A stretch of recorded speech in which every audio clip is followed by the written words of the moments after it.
Application of Ohm's law यानी current calculation का formula होता है I equal to V upon R। हमने यहाँ पर एग्जांपल लिया है, calculate the current through the 2 kilo ohm resistor if the voltage drop it is 16 volt. एक 2 किलो ओम का एक रजिस्टर लिया है और इस रजिस्टर के अक्रॉस जो वोल्टेज ड्रॉप जो हो रहा है वो 16 वोल्ट है।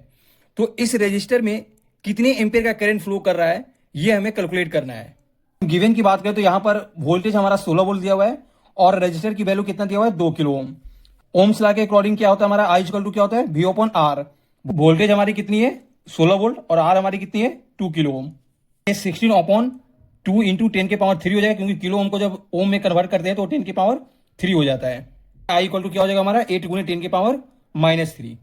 और जो हमारा I इक्वल टू क्या आ जाएगा हमारा 8 मिली एम्पियर। यानी अगर 2 किलो ओम का रजिस्टर है, अगर उसके क्रॉस अगर वोल्टेज ड्रॉप अगर 16 वोल्ट हो रहा है तो उस रजिस्टर में जो करंट जो फ्लो करेगा वो करेगा हमारा 8 मिली एम्पियर। सेकेंड एग्जाम्पल है, determine the current resulting from the application of 9 volt battery across a network with A resistance of 2.2 ओम। यानी एक 9 वोल्ट का एक बैटरी है और उस बैटरी के क्रॉस हमने 2.2 ओम का रजिस्टर लगा दिया है, तो उस रजिस्टर में कितने एम्पियर का करंट फ्लो करेगा। अगर हम गिवन की बात करें तो यहाँ पर हमारा V कितना दिया हुआ है 9 वोल्ट और R हमारा कितना दिया है 2.2 ओम। इस लॉ के अनुसार I इक्वल टू क्या होता है हमारा V ओपन R, जहां पर हमारा V कितना हमारा है 9 वोल्ट, R हमारा कितना है 2.2 ओम।